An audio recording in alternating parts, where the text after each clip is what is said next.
हाँ जी। मुझे ना कभी कभी कानों में ना जैसे जोर से घंटा बज रहा हो, टन टन टन, ऐसे बहुत ज्यादा आती है, बहुत ही ज्यादा। देखो, ये सारे आपके मेडिटेशन के एक्सपीरियंस हैं। ठीक है, अगर आपको लोग पता है तरसते हैं कि हमारे कान में घंटा कब सुनाई देगा।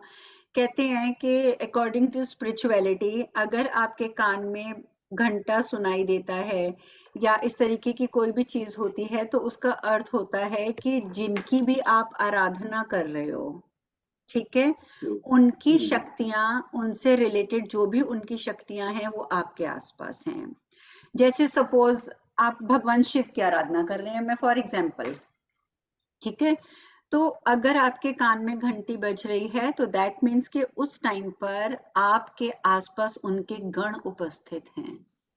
अगर इसी तरीके से आप माता रानी का जाप कर रहे हो तो उनकी नीचे की भी शक्तियां होती हैं। जैसे मैंने अभी हम्म। आपको, जैसे दुर्गा माता हैं, उनको हम हम्म। सर्वोपरि मानते हैं माता पार्वती के स्वरूप में।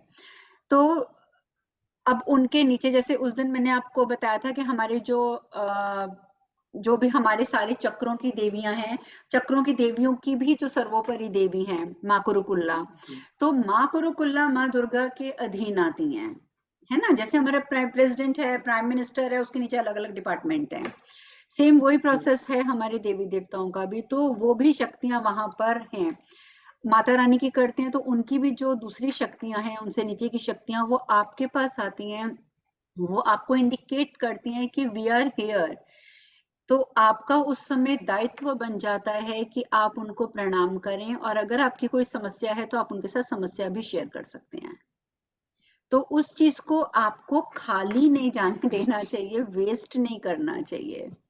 ठीक है, तो अगर इस तरीके का आ रहा है, अब जैसे उस दिन हमने बात करी थी जब शर्मा जी ने पूछा था कि उनको नीचे हलचल होती है, तो अब ज्यादातर मैंने बताया ना कि हमारे दो चक्रों में हलचल होती है, बट उनकी भी साधना आगे बढ़ती जा रही है, तो इसीलिए उनके नीचे के चक्रों में हलचल उनको महसूस होती है।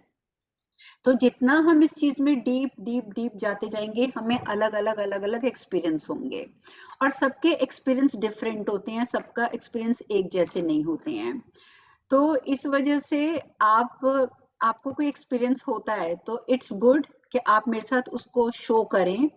तो उसका फायदा क्या होता है कि आपको भी पता होगा, और सबसे बड़ी बात है कि मुझे पता होगा कि आपकी साधना कैसी चल रही है। सबसे बड़ी बात ये होगी। तो इट्स वेरी नाइस कि आपको इस तरीके के एक्सपीरियंसेस हो रहे हैं, आपको हुए, शर्मा जी को हुए, विभा जी ने काफी एक्सपीरियंसेस शेयर किए हैं, और कालिंदी भी कर चुकी हैं एक्सपीरियंसेस। तो ये आप लोगों की प्रोग्रेस हो रही है, और जितना आप स्पिरिचुअलिटी में आगे बढ़ते जाएंगे उतना आपको बेनिफिट होता जाएगा, और अलग अलग एक्सपीरियंस भी होंगे। वैसे तो देखिए, हम कहते हैं कि हमारी इन्हीं दो चक्रों पे ज्यादा वाइब्रेशन होती है, लेकिन आप मानेंगे कि आप बॉडी के किसी भी पार्ट के ऊपर थोड़ा सा भी कंसंट्रेट करके देखिए, आपको वहां हलचल नजर आएगी। यहाँ तक कि ये हमारी सबसे छोटी उंगली है ना, अगर आप अपनी छोटी उंगली को भी ऐसे सामने रख लें और कंटिन्यूसली उस पर आप कंसंट्रेट करना शुरू करें, तो आपके यहाँ पे भी झंझनाहट शुरू हो जाएगी। तो ज्यादातर जब हम मेडिटेशन में बैठते हैं तो हम अपने थर्ड आई पे कंसंट्रेट करते हैं, तो इसलिए यहाँ पर वाइब्रेशन हमें बहुत जल्दी महसूस हो जाती है। लेकिन जब हम सारे चक्रों की साधनाएं इक्वली कर रहे हैं, जैसे आजकल हम कर रहे हैं, हम सातों चक्रों के ऊपर चैंट करते हैं, तो अगर आप अपने कॉन्शियसनेस को एक एक चक्र के ऊपर लेके जाएंगे, सपोज यू आर डूइंग लम, आपने बेशक नॉस्ट्रल बंद किया है, आपकी ब्रीदिंग चल रही है एक साइड से, लम लम लम, लेकिन आपका जो ध्यान है वो आपके मूलाधार चक्र पर होना चाहिए।